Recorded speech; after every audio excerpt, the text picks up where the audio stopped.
Okay, we all set? Mm-hmm. Alright, so let's do a tour of the watch. He says if it actually works. When you tilt it like that, you're getting a reflection of one of the spotlights that's off on the ceiling. Thanks for eyeing me up. There you go. Something weird is going on here. Battery? No, not battery. Hmm. Let me just... Well, I'm in no hurry, so you take your time. Should I stop this? Nope. Okay. Oh, hang on. Just came up without re-flashing, so I don't know what's going on there. Right, okay,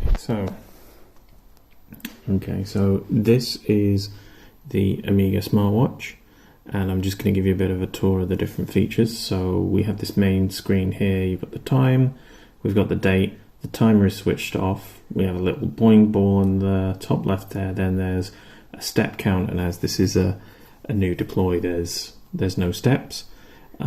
We have a battery meter that shows 86%, and then we have these two buttons that move screens back and forth that don't do anything on this, but on a real Amiga they would.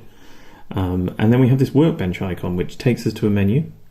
So when we go onto the workbench menu, then what happens is that this slides up and down, and in order to make sure we're not using up this space for anything like an exit button, this square is the exit feature, so we can just basically tap back and then we get out. Now if I was to do this properly, I would probably make this whole quarter of the screen something that you could use to tap out of.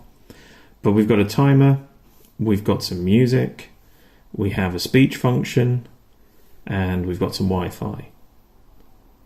The thing that makes this really interesting is that it's more to do with the fact that it doesn't connect to anything unnecessarily. So you have Wi-Fi, but it only ever connects to an NTP server to synchronize time. And my plan would be to go and put more functionality in, but I don't really care enough at this point. It does what it needs. So if you look at the timer, we've got add 1 minute, add 5 minutes, cancel a timer, and then there's an exit button that takes you out to the menu. So I'm going to add a minute, and we're going to let this go. If I go back, you can see... Sorry, there we are. This can be a little bit finicky. There we are. You see we've got 48 seconds left and it's flashing away there. And what I'm going to do is I'm just going to go back in. I'm going to add another minute so that you'll get an alert when it's down to about a minute, and I'll show you some of the other features. So if I show you the Wi-Fi, I've actually got this pre-configured with a Wi-Fi network. This was from the original setup. You can see that the timer bell is up there, the Wi-Fi image is on the bar as well, so if I turn this off it disappears. We should be coming up close to about a minute left, and this part doesn't matter whether the screen's on or not, so I can actually turn the screen off and it will still tell us what is left.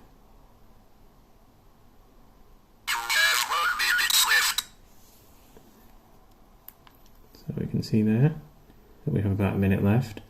So if I go back up to the music function, I have 3 songs. These are all Amiga mod tunes. So we have Elysium, we have the Project X loading music, and we have the Chaos Engine soundtrack.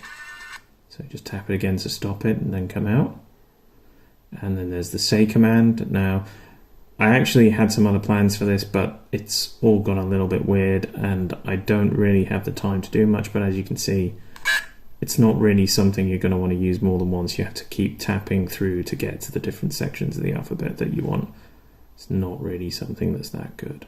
So if we go back here, we're down to 15 seconds, which is really all that Marisol asked for. She didn't ask for the rest of the stuff. She just wanted something that would count down from 15 minutes. So the rest is all my doing.